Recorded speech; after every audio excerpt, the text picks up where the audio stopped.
안녕하세요, 여러분. 네, 아침밥 왔습니다. 연말이라서 여러 가지 일들이 많으시죠? 저도 여러 가지 일도 많고 또 약속도 있고 그러네요. 그렇지만 어김없이 하나님은 우리에게 은혜를 주시고 또 어김없이 우리에게 밥을 주시니까 저도 여러분한테 전할 수밖에 없네요. 오늘도 어떤 맛있는 밥이 차려져 있는지 궁금하시죠? 저도 그렇습니다. 어, 요즘 저희 큰아이가 이제 원서를 막 넣고 있어요. 그래서 원하는 대학 뭐 1순위부터 이렇게 넣는 거잖아요. 그래서 넣고 있는데 순간순간 그런 질문이 들었나 봐요. 왜 내가 이 대학을 가야 되는지 순간순간 조마조마한 마음이 들더래요. 그래서 기도를 하려고 하는데 하나님한테 이 대학 붙여주세요. 이런 기도가 아니라 하나님한테 얘기를 하려고 하니까 자기가 왜 이 대학을 꼭 가야 되는지에 대해서 스스로 질문을 하게 됐다는 거예요. 그래서 생각을 하다 보니까 결국은 하나님의 영광을 위해서 이 대학을 가고 싶다는 생각을 하게 됐대요. 우리 아이는 우리 가정이 굉장히 어려울 때 유학을 갔기 때문에 정말 하나님이 보내주셨다는 확신이 있는 아이거든요. 그리고 정말 우리는 공부시킬 수 있는 환경이 아니었는데 그 아이를 공부시키신 하나님을 걔는 경험했거든요. 그러다 보니까 거기에 대한 확신이 있었고 또 최선을 다했고 이제 결과를 기다리는데 그럼에도 불구하고 떨리는 마음이 있으니까 하나님한테 질문을 한 거예요. 참 좋은 신앙의 태도라는 생각을 했습니다.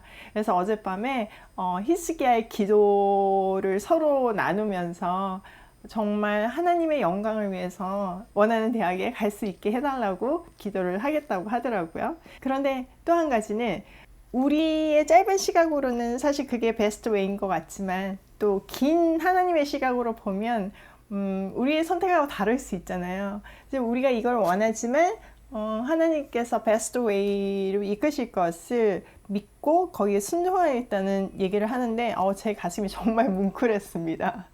그래서 저는 간절히 기도를 하는 거죠. 하나님, 우리 큰아들한테 주신 그 소망 때문에 어쨌든 대학을 지원했는데 그게 하나님 뜻이면 좋겠어요.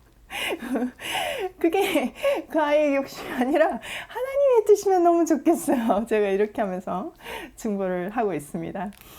참 이 대학이라는 입시를 통해서 하나님을 알아가는 그 모습이 너무 귀하게 느껴졌고 이런 시간을 주신 하나님이 너무 감사드리고 이런 시간을 통해서 아이가 성숙해지고 또 사회에 나갈 준비를 하는구나 이런 생각을 하니까 참 대견하게 느껴졌습니다. 그래서 창조주 하나님에 대해서 어저께 찬양하고 기도를 올려드렸는데 오늘 아침 딱 말씀을 보니까 창조주 하나님에 대한 이야기예요. 자, 한번 1절부터 들어가서 보면서 얘기를 하도록 하겠습니다. 1절 여호와께서 그의 기름 부음을 받은 고레스에게 이같이 말씀하시되 내가 그의 오른손을 붙들고 그 앞에 열국을 항복하게 하며 내가 왕들의 허리를 풀어 그 앞에 문들을 열고 성문들이 닫히지 못하게 하리라. 네, 하나님께서 고레스에게 기름을 부으세요. 고레스가 태어나기도 전에 거의 150년에서 200년 전에 이미 이사야에게 고레스라는 정확한 이름을 주시고 그가 태어나서 왕이 될 거라는 얘기를 하시는 건 거죠. 그에게 기름을 부으세요. 자, 하나님께서 기름을 붓는 사람은 딱 세 종류의 사람이에요. 첫 번째 누구의 왕, 제사장, 선지자.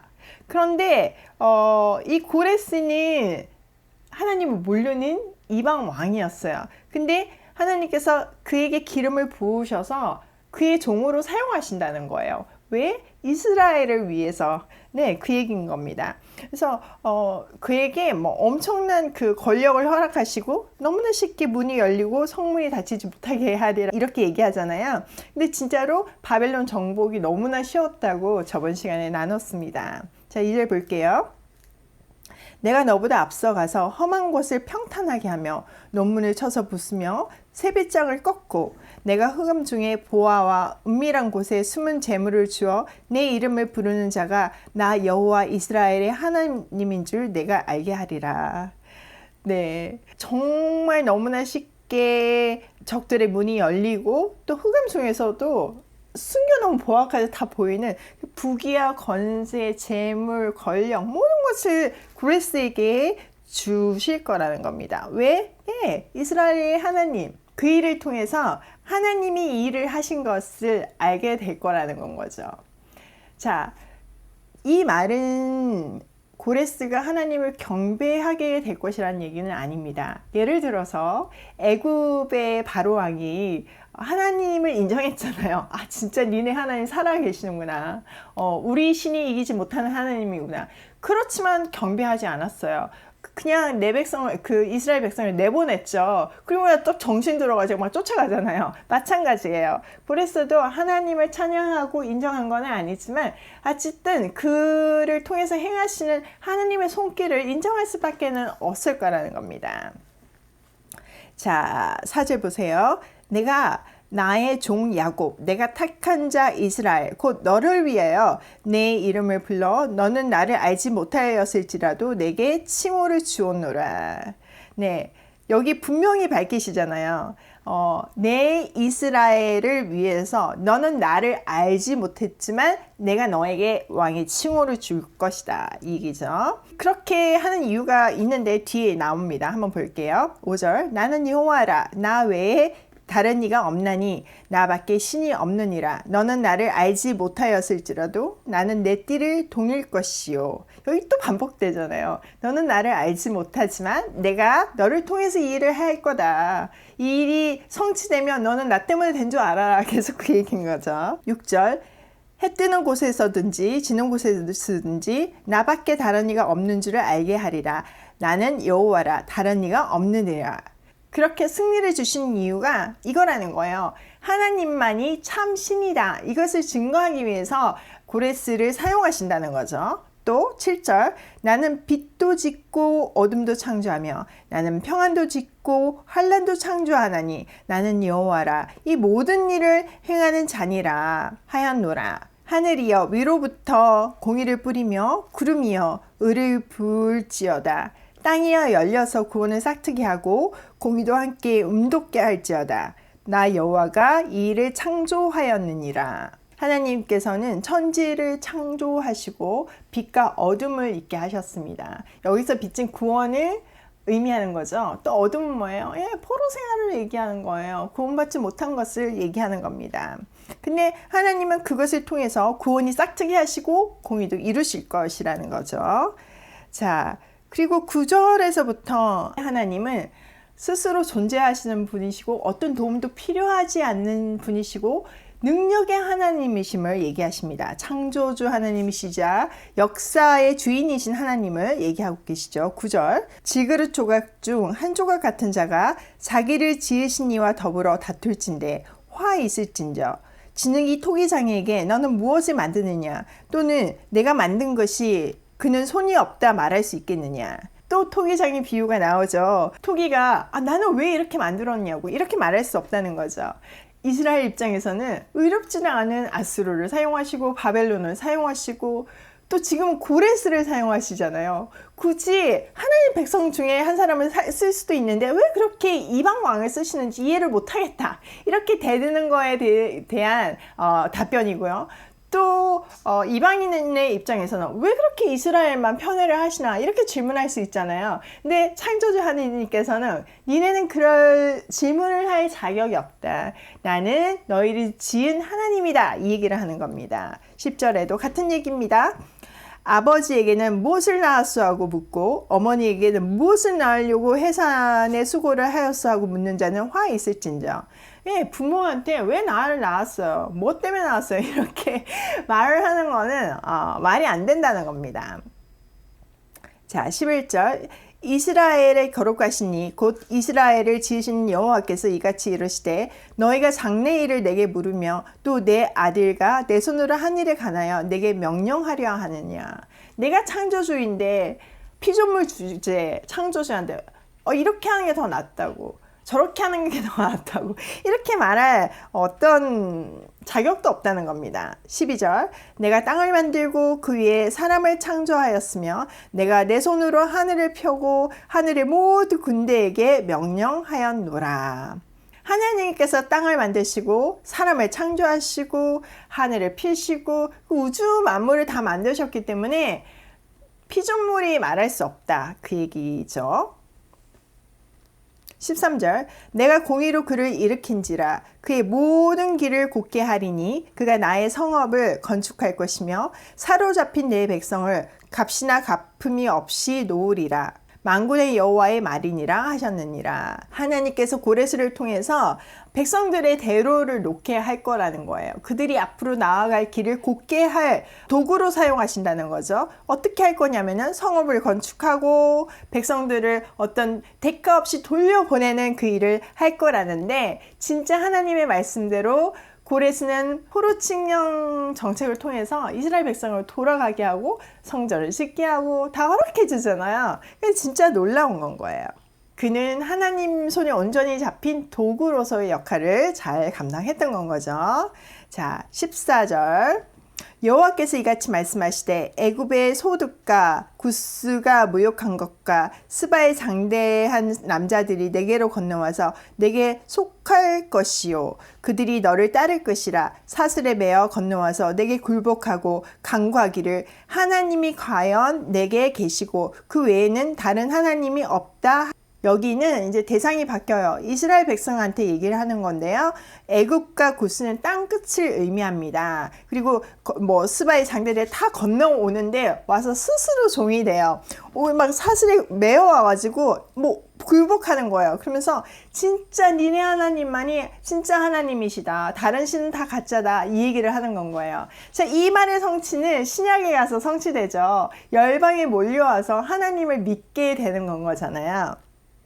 때가 되면 온 열방이, 온 세상이 하나님께 경배할 때가 올 것이라는 겁니다. 자, 16절. 우상을 만드는 자는 부끄러움을 당하며 욕을 받아 다 함께 수욕 중에 들어갈 것이로되 이스라엘은 여호와께 구원을 받아 영원한 구원을 얻으리니 너희가 영원히 부끄러움을 당하거나 욕을 받지 아니하리로다. 예, 우상을 만드는 자, 이스라엘 이렇게 대조시키고 있죠. 하나님의 공의가 우상을 만드는 자, 하나님 믿지 않는 사람과 이스라엘, 하나님의 자녀는 완전히 반대된, 상반된 어떤 삶의 결과를 맞이할 것이라는 겁니다. 자, 18절.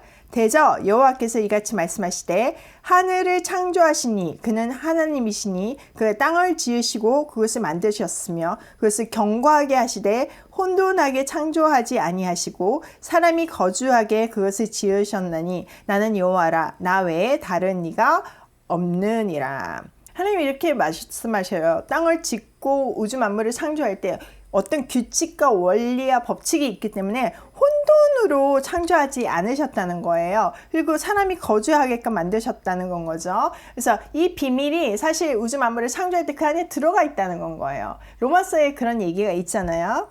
그런데 그 우주 만물에 있는 것 가지고는 하나님을 다 클리어하게 알 수가 없다는 거예요. 근데 기쁜 소식이 있어요. 19절 보세요. 나는 감춰진 곳과 캄캄한 땅에서 말하지 아니하며 야곱 자손에게 너희가 나를 혼돈 중에서 찾으라고 이르지 아니하였노라. 나 여호와는 의를 말하고 정직한 것을 알리느니라. 하나님은 하나님을 알고자 하는 사람에게 캄캄한 곳에 그 비밀한 것을 숨겨놓거나 캄캄한 땅에 숨겨놓거나 그렇지 않다는 건 거예요. 어떤 알 수 없는 혼돈 가운데 하나님이 계셔서 하나님을 봐도 하나님인지 모르게 그렇게 안 하신다는 거예요. 너무나 클리어하게 하나님 찾는 사람에게는 하나님을 보여주시고 알게 하시고 확신을 주신다는 겁니다. 다음 20절에서 25절은 열방의 구원에 대해서 얘기를 하십니다. 자, 20절. 열방 중에서 피난한 자들아 너희는 모여 오라. 함께 가까이 나아오라. 나무 우상을 가지고 다니며 구원하지 못하는 신에게 기도하는 자들은 무지한 자들이니라. 너희는 알리며 진술하고 또 함께 의논하여 보라. 이를 옛부터 듣게 한 자가 누구냐? 이전부터 그것을 알게 한 자가 누구냐? 나 여호와가 아니냐? 나 외에 다른 신이 없나니? 나는 공의를 행하며 구원을 베푸시는 하나님이라. 나 외에 다른 이가 없느니라. 하나님이 계속 얘기하시는 건 거예요. 계속 반복해서 하는 게 나 외에 다른 신은 없다는 건 거죠. 그래서 갖고 다니는 그 우상 섬기던 거 그거 허무한 거니까 다 나에게 나와라. 그리고 정말 하나님이 참신인가 의논해 보라는 거예요. 지금까지 있던 역사적인 자료, 어떤 문서, 말씀을 붙들고 다 연구해 보라는 거예요. 논의해 보라는 거예요. 알면 알수록 하나님이 참신임을 알 수밖에 없다는 건 거죠. 역사는 하나님이 증명합니다. 여러분, 과학은 하나님을 증명해요. 제가 언젠가 말씀드린 적이 있을 거예요. 저희 남편이 조선공학 박사인데 그 노아의 방주 수치 때문에 하나님을 알게 됐다고. 우리는 그 수치가 감동스럽지 않잖아요. 근데 전문가의 눈에는 그게 계속 연구하다 보면 그게 전 지구적 홍수에 견딜 수 있는 방주라는 게 계산으로 나오는 건 거예요. 그래서 과학은 하나님을 증거하는 거예요. 인간이 자기 선입견을 버리고 정말 하나님 앞에 엎드려서 은혜를 구하면 하나님 분명히 알려주신다고 생각을 합니다. 자, 22절. 땅의 모든 끝이여 내게로 돌이켜 구원을 받으라. 나는 하나님이라 다른 이가 없는 일. 계속 반복하시죠. 이방신은 nothing이니까 제발 돌아와라. 땅끝에서부터 다 와라. 이 얘기죠. 내가 나를 두고 맹세하기를 내 입에서 공의로운 말이 나갔은즉 돌아오지 아니하나니 내게 모든 무릎이 꿇겠고 모든 혀가 맹세하리라 하였노라. 하나님께서 사랑의 하나님이지만 공의의 하나님이잖아요. 하나님을 인정하지 않으면 심판이라고 이미 그 공의의 하나님의 말씀이 나갔잖아요. 그러니까 멸망을 당하지 않으려면 내게 와서 무릎을 꿇어라. 그 얘기죠. 모든 열방이 돌아오는 것이 하나님의 계획이라는 겁니다. 그 계획이 성취될 거라는 거죠. 우리를 통해서. 자, 24절. 내게 대한 어떤 자의 말에 공의와 힘은 여호와께만 있나니 사람들이 그에게로 나아갈 것이라. 무릎 그에게 노하는 자는 부끄러움을 당하지 아니하리라. 그러나 이스라엘 자손은 다 여호와로 말미암아 의롭다함을 얻고 자랑하리라 하느니라. 하나님을 증거하는데 핍박하는 사람은 결국 부끄러움을 당하게 될 것이라는 건 거예요. 그러나 이스라엘 자손, 즉 하나님의 자녀들은 하나님으로 말미암아 의롭다함을 받고 의인이라 칭해진다는 거죠. 그리고 자랑하리라. 여러분, 하나님의 구원의 간격을 경험한 사람은 그 하나님을 자랑할 수밖에 없어요. 하나님을 사랑하는 사람들의 모임에 가면요, 하나님 얘기밖에 안 해요. 다 무슨 얘기? 하나님한테 은혜 받은 얘기. 하나님 자랑하느라고 서로 바쁘잖아요. 이방 왕까지 쓰시는 하나님. 하나님을 모르는 자들의 마음까지 주관하시고 그들을 사용하시는 우주 만물의 주인이신 하나님을 신뢰하여야 합니다. 여러분, 하나님께 온전히 맡긴다는 거는 그럼 추상적인 얘기가 아니에요. 어떤 감상적인 얘기도 아니에요. 굉장히 이성적인 이야기이고 굉장히 실질적인 이야기입니다. 여러분, 이 본문을 통해서 고레스가 태어나기도 전에 고레스가 태어날 것을 얘기하고 그를 사용하실 것이라는 그 하나님을 의지해 보세요. 그 하나님은 내가 태어나기도 전에 나를 사용하실 것을 계획하시고 지금 사용하시고 계신 하나님이십니다. 하나님은 우리를 의의 도구로 사용하시고 세상을 살리는 무기로 사용하십니다. 그 위대한 창조주 하나님을 하루하루 이렇게 알아간다는 것이 너무나 감격으로 다가오는 아침입니다. 오늘도 여호와를 경외하며 그를 즐거워하는 한날이 되기를 소원합니다. 또 그의 뜻을 기쁨으로 순종하는 발걸음으로 고고싱이에요.